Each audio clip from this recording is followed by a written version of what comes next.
Un programa que hoy recibe a Miguel Gutiérrez, diputado de Ciudadanos, portavoz parlamentario. Don Miguel, muy buenas noches. Hola, ¿qué tal? Muy buenas noches. Bienvenido a La Noche en 24 horas. Muchas gracias. Bueno, estamos en una semana importante desde el punto de vista internacional. Lo ocurrido ayer en Francia, pues sin duda marca la agenda política también en nuestro país. Todos los partidos se han pronunciado después de conocida la victoria de Emmanuel Macron y de lo que significa. Desde Ciudadanos, ¿qué análisis hacen de este resultado de las presidenciales en el país vecino?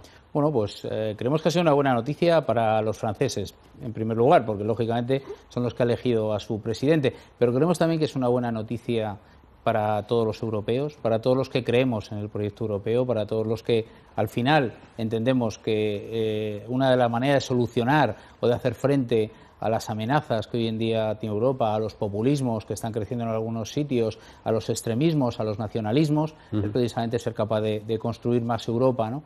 Y construir más Europa no desde cualquier sitio, sino construir más Europa desde un modelo liberal, desde un modelo liberal reformista, que quiera cambiar las cosas, que quiera cambiarlas trabajando, y desde luego desde un modelo liberal también progresista, ¿no? Que no se olvide nunca de aquellos que han sido los más castigados, los más desfavorecidos y los que todavía lo están pasando muy mal, ¿no? En este sentido, Europa hoy podemos decir que ha respirado aliviada, ¿no? Porque incluso los máximos dirigentes de la Unión Europea, Comisión Europea, el Consejo, todos ellos han recibido pues casi con un suspiro de alivio lo que ocurrió anoche en Francia. ¿No era tan importante esta elección?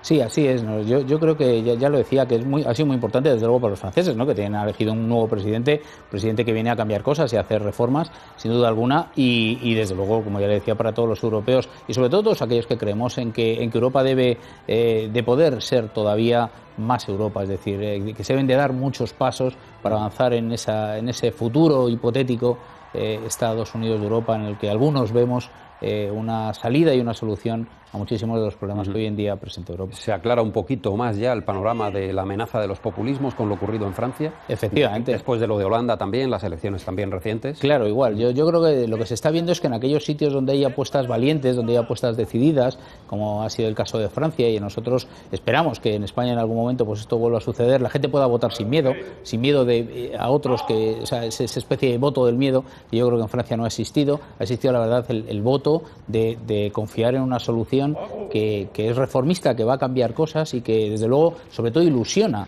a los franceses. Yo creo que ese voto de la ilusión que aquí en España hemos perdido durante estos últimos años, ¿no? Con el voto del miedo, con este bipartidismo que ha existido en este país, que ya no da más de sí, pues esperemos que España sea el próximo país en que se incorpore a estos estados europeos que están entendiendo de otra manera la forma de hacer política, están renegando de ese miedo secular que ha invadido a muchos de los países a la hora de hacer estas votaciones y apuestan por un modelo joven, entusiasta, de ilusión, de reforma y sobre todo de innovación y de modernidad. Pero fíjese, no todos los votantes de Macron le han votado por convicción en los principios que defiende. Ha salido hoy el dato de que el 42% de los votos, según las encuestas, han sido votos para evitar que Le Pen llegara a la presidencia, ¿no? Bueno, esto tiene que ver con el modelo francés, que ya sabemos que es un modelo a doble vuelta, es un modelo para elegir al presidente de la República. Ahora vendrán las legislativas en 4 semanas, que ese va a ser yo creo la piedra de toque importante, ¿no? Donde se va a volver a ver efectivamente que ahí ya lo que se eligen son a diputados y qué es lo que pasa en las diferentes circunscripciones, ¿no?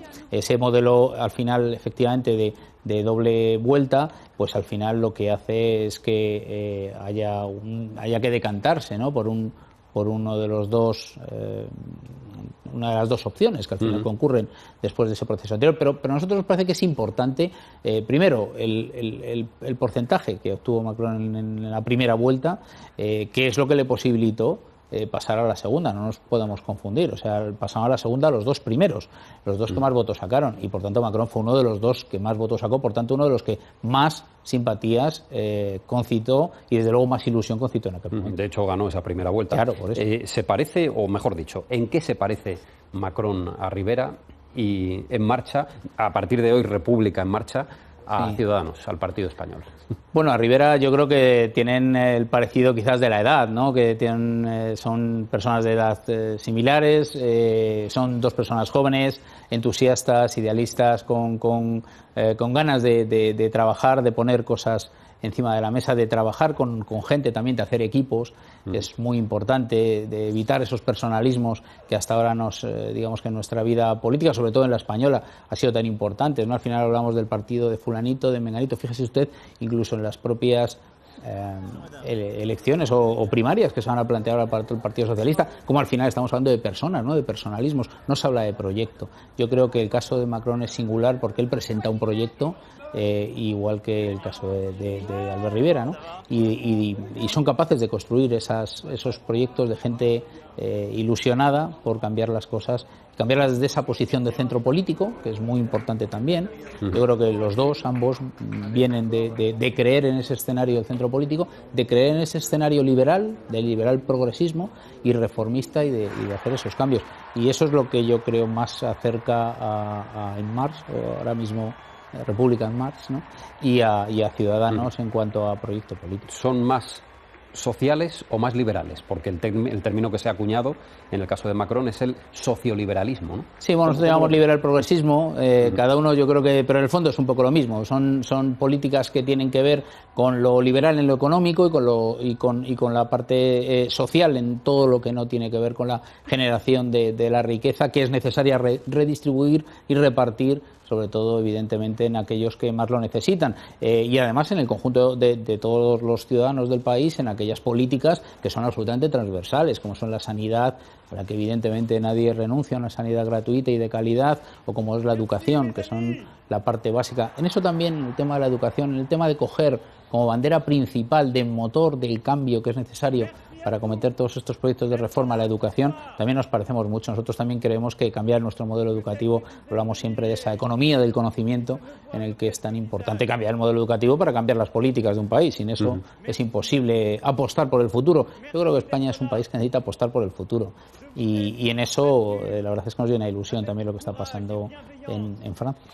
Bajemos crucemos los Pirineos y entremos en nuestro país para analizar los principales asuntos, especialmente los parlamentarios, que es el terreno en el que usted se mueve y el que domina. Hemos pasado el trámite de aceptación de los presupuestos generales del Estado, que están ya en tramitación parlamentaria. De ese debate, ¿hay satisfacción en Ciudadanos en general de cómo salió, del resultado final? Bueno, a nosotros nos pareció muy importante el debate de presupuestos, y quiero recordar que desde que se finalizaron las elecciones, ¿no? Pues el propio partido del gobierno y el presidente del gobierno estuvo diciendo la importancia de tener unos presupuestos, lo que significaba tener unos presupuestos. Y la verdad es que se ha retrasado hasta el mes de mayo entrar esos presupuestos.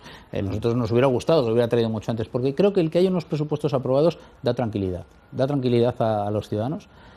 Es una seña y una señal de estabilidad, de que el país quiere construir algo. Yo creo que estos presupuestos finalizan también con este pequeño episodio histórico que hemos sufrido, de ya no solo de inestabilidad, sino también de inseguridad sobre si va a haber un gobierno. Y yo creo que es muy importante el que haya unos presupuestos. Claro, no cualquier presupuesto, unos presupuestos en los que al final Ciudadanos, gracias a ese acuerdo de investidura, pues ha conseguido, para lógicamente el voto en la aprobación de esos presupuestos, pues el que haya más de 4.200 millones que se van a invertir en políticas sociales, que se van a invertir en mejorar la vida de los autónomos, que se van a invertir en mejorar la dependencia, que se van a invertir en mejorar la pobreza infantil. Yo creo que eso es muy importante, porque lo que demuestra es que desde el acuerdo, con independencia de los diferentes puntos de opinión que podamos tener un partido y otro, pero desde el acuerdo es posible conseguir cosas y políticas que realmente mejoren la vida de los ciudadanos. Mire usted, yo no creo que dar vueltas con un autobús, sea del color que sea, no hablo por Podemos y su autobús de color morado, da igual que el autobús sea, da igual que el autobús sea rojo, verde, amarillo, naranja, del color que usted le quiera poner al autobús, pero así no se consigue nada, no se hace nada por un país. Por un país se hace algo siendo capaz de negociar, siendo capaz de acordar cosas y sobre todo de imponer, en este caso al gobierno del Partido Popular, imponer unas políticas sociales que nosotros creemos que eran absolutamente necesarias. El gobierno se ha apoyado también en otros grupos parlamentarios, en concreto le llamó la atención sobre el acuerdo al que ha llegado con el Partido Nacionalista Vasco, porque Ciudadanos ha anunciado hoy que no apoyará el acuerdo que el gobierno ha alcanzado con el PNV para la actualización del cupo vasco, de la ley quinquenal del cupo vasco. Esto, lógicamente, son cuestiones diferentes. El cupo va por un lado, los presupuestos generales del Estado van por otro, pero en fin, no supone una pequeña contradicción por parte de, no digo de Ciudadanos, sino de la relación de Ciudadanos con el Partido Popular? No, nuestra relación con el Partido Popular está basada en una cosa muy sencilla, que es 150 puntos que conseguimos cerrar y pactar en el acuerdo de investidura del presidente. Nosotros estamos obligando, y cuando digo obligando, tirando muchas veces, porque el Partido Popular arrastra los pies y el Gobierno arrastra los pies en muchos de esos acuerdos que debían de cumplir.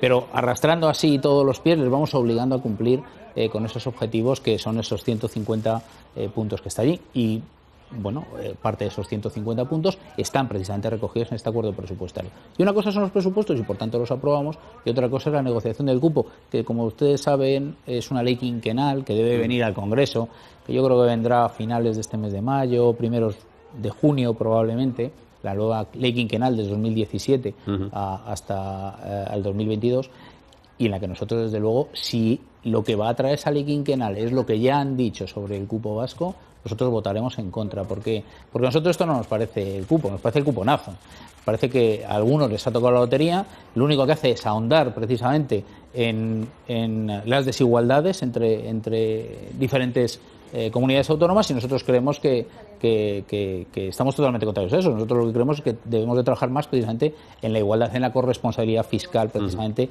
de todas las comunidades autónomas, no en que unos tengan una posición privilegiada frente al resto. Y eso es lo que nosotros entendemos que es el cuponazo. Yo creo que todos los españoles saben perfectamente lo que es el cuponazo y en este caso todos saben precisamente el por qué se ha llegado a este acuerdo con el PNV. Y parece un poco que es lo de siempre, ¿no? Que el Partido Popular y el Partido Socialista siempre han tenido que llegar a este tipo de componendas que al final siempre van a lo económico para unos pocos para conseguir aprobar presupuestos.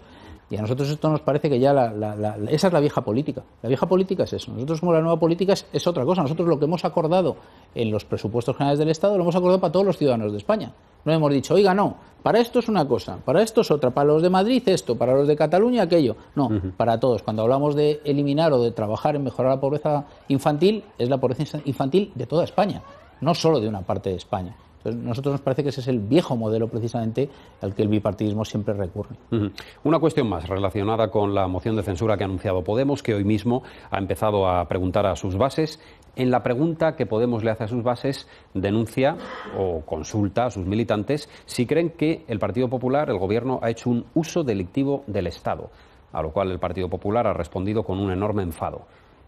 ¿Ustedes qué piensan de esa expresión que Podemos ha introducido en la cuestión que plantea a sus militantes? Bueno, yo no voy a entrar a cuestionar la pregunta en concreto, ¿no? Porque a mí me parece que lo que pasa es que aquí estamos acostumbrados ya a que Podemos haga este tipo de consultas cada vez que quiere tomar una decisión o quiere tapar un error, como en este caso yo creo que ha sido el del anuncio de una moción de censura sin candidato previo, sin consenso para sacar adelante esa moción de censura, y se ha visto un poco atrapado en esa estrategia del no ir hacia ningún sitio, esa estrategia que hacen siempre del no trabajar, esa estrategia del dar vueltas con el autobús, de manifestarse, de dar vueltas al Congreso, en eso se ha visto atrapado y entonces ahora quiere salir, y la manera de salir pues es plantear una pregunta en la que seguramente todas sus bases contestarán mayoritariamente que sí, pero claro, a nosotros lo que nos hubiera gustado es ver una pregunta de, oiga, ¿quiere usted una moción de censura, sí o no?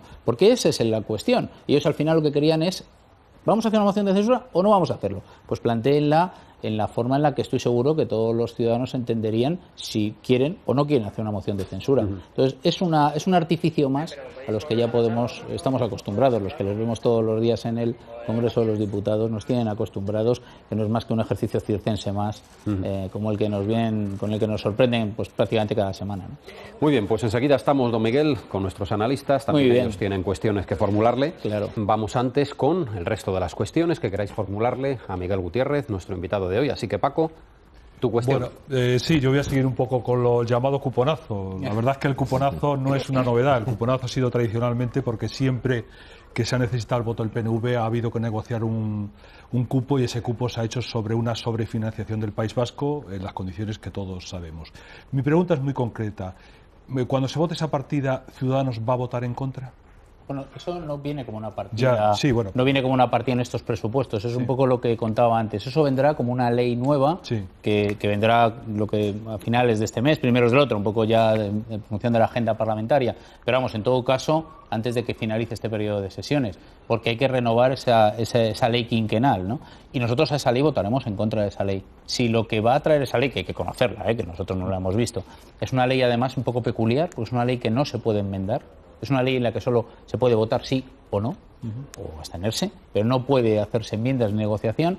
Y si lo que nosotros hemos oído, por lo que ha dicho el Gobierno y por lo que ha dicho el Partido Nacionalista Vasco, es que en esa ley del cupo vasco lo que va a venir es lo que está recogido, nosotros creemos que eso solo abunda en las diferencias entre ciudadanos en España, y nosotros lo que queremos es precisamente todo lo contrario, que las mejoras al final sean para todos igual, y que da igual donde uno viva, si uno vive en Murcia, si uno vive en Sevilla, en Madrid, en Cuenca, en Albacete, en Zamora o en Toledo, y por tanto no haya privilegios que de unos ciudadanos sobre otros, ¿no? Sí, pero me imagino que el PNV tomará sus medidas precautorias ante esa posibilidad. Bueno, ya le digo es decir, yo, ese pago en diferido de un acuerdo presupuestario, ¿no? Bueno, pero ya le digo yo quién va a votarle a favor de ese. Fíjate, todavía no ha venido, pero fíjese que ya le digo yo quién va a votar a favor, el Partido Popular y el Partido Socialista. Claro.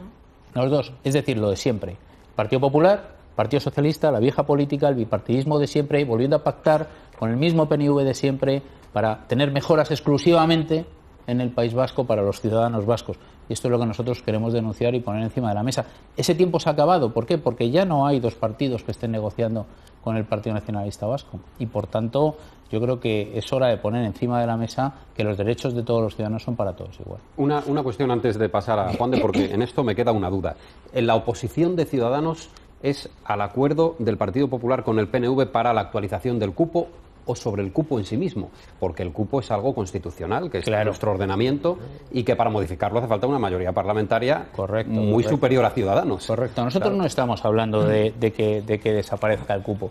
Estamos hablando de cómo se negocia ese cupo, de ese cupo, de cuáles son las diferencias y si cada vez lo que se ahonda es en mayor diferencia entre unos ciudadanos y otros. Eso es lo que estamos hablando. Por eso yo le he dicho que tenemos que ver cuál es el proyecto de ley. No podemos hablar sin saberlo, pero si es lo que nos han contado, nosotros votaremos en contra. Si es lo que nos han contado, es otra cosa. El modelo no habrá que estudiarlo. Bueno, el modelo de cupo está recogido en la Constitución. Si queremos modificable, si se claro, lo que pasa es que a nosotros nos parece que antes de modificar la Constitución para modificar el cupo vasco, cosa que seguramente es importante y habría que hacer, nos gustaría modificar la Constitución para, incluso en una reforma express, reformar la Constitución para eliminar los aforamientos. Cosa que el Partido Popular, el Partido Socialista nos han dicho pues que no están pensando en eso. Mire usted, el artículo 135 se tardó en reformar una noche. El 135 de la Constitución. Los aforamientos podrían tardar una noche, los aforamientos de los políticos podrían tardar una noche en desaparecer nuestra Constitución. Pero el Partido Popular, el cupo también podría desaparecer una noche, ¿no? Bueno, efectivamente. Tesitura, ¿no? El cupo también podría desaparecer.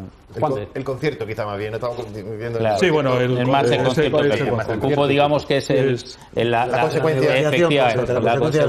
consecuencia del concierto. Buenas noches, señor Gutiérrez. A mí lo que me gustaría preguntarle es por la salud de la legislatura, la buena o la mala salud de la legislatura, y teniendo en cuenta, primero, si le preocupa o cree que va a ser un punto de inflexión en esta legislatura quien salga elegido secretario general del Partido Socialista el próximo día 21 de mayo. Y si en el supuesto caso de que saliera, cualquiera de los dos, o Pedro Sánchez o Susana Díaz, ¿apoyarían una hipotética moción de censura o estarían animados a apoyar una moción de censura en este caso? Otra, ¿no? En este caso, una del Partido Socialista. Y con independencia de eso y con independencia del secretario general, si cree que esta legislatura aún le queda vida por delante, me estoy hablando de años. Claro. Hombre, pues la bola de cristal no la tenemos, evidentemente. No podemos saber lo que va a pasar. Primero, porque no sabemos lo que va a pasar en las elecciones del Partido Socialista, los que nosotros nos gusta siempre decir que no nos inmiscuimos en los problemas de los partidos. Creemos que el Partido Socialista en estos momentos lo que tiene es un problema y tiene que resolverlo. Y nosotros no somos capaces ni queremos entrar a decidir cómo deben de resolverlo, ¿no? En todo caso, sí que nos parece que la manera de resolverlo debe ser de una forma democrática, como como están haciendo. Y yo creo que eso sí que es importante reseñarlo y destacarlo. Hay otros partidos que resuelven estas cosas poniendo un dedo y diciendo el siguiente es este. Bueno, por lo menos el Partido Socialista lo resuelve de forma democrática y esto nos parece que hay que destacarlo. Yo creo que la salud de esta legislatura, a mí me parece que en estos momentos es buena. Hay unos presupuestos que están en fase de aprobación. Han pasado un trámite complicado, que es la de haber rechazado las enmiendas a la totalidad. Ahora mismo está en comisión negociándose las diferentes enmiendas. Y a mí me parece que esto es muy importante. Muy importante dar la sensación, no, dar estabilidad a un país, ¿no? Y los presupuestos es una manera de vehicular la estabilidad de un país, porque significa, por ejemplo, que se van a poder subir el 1% de los salarios de los funcionarios. Significa que se va a poder aprobar una oferta de empleo pública y cubrir aquellas bajas que ha habido durante todos estos años, durante por lo menos el último año, de los empleados públicos, que es que necesitamos que haya empleados públicos y, por tanto, si no hubiera presupuestos, mucha gente no se da cuenta de que no existirían esta oferta de empleo pública, de que no se subiría el sueldo a los funcionarios un 1%, de que no se les devolvería la paga extra aquella que se les quitó en aquellos momentos en los que tan mal lo pasamos todos, y yo creo que también lo pasaron muy mal. O sea, que es importante que haya unos presupuestos. Y yo creo que una vez que se han aprobado unos presupuestos, creo que al Partido Popular le ha costado entender este nuevo momento de llegar a acuerdos, de pactar cosas, de cerrar y de negociar, pero yo creo que lo está entendiendo y se está empezando a sentir cómodo negociando, y eso yo creo que es una buena señal, porque aunque es verdad que en muchas ocasiones pues hay que ir arrastrando, obligarles porque van arrastrando los pies a llegar a acuerdos, pero sí que es verdad que al final llegamos a acuerdos y prueba de ello son los presupuestos. Para mí esto es esencial. Chema, tu pregunta. Pero una consideración a propósito de los aforamientos, creo que hemos tenido más alguna ocasión de comentarlo. Yo no sé si están ustedes en el trazo grueso, ¿no? Es decir, fuera todos los aforamientos, yo creo que aquí es verdad que algo se nos ha ido la mano a este país, pero de verdad los diputados, legítimos representantes de la soberanía popular, que deben ser libres para emitir opiniones, juicios, valoraciones sin el temor a ser sujetos de presiones, ¿ustedes creen que el aforamiento pues debe quedar fuera? Pero esta es una reflexión, es que yo pienso que deben estar ustedes protegidos, ya sé que no está de moda.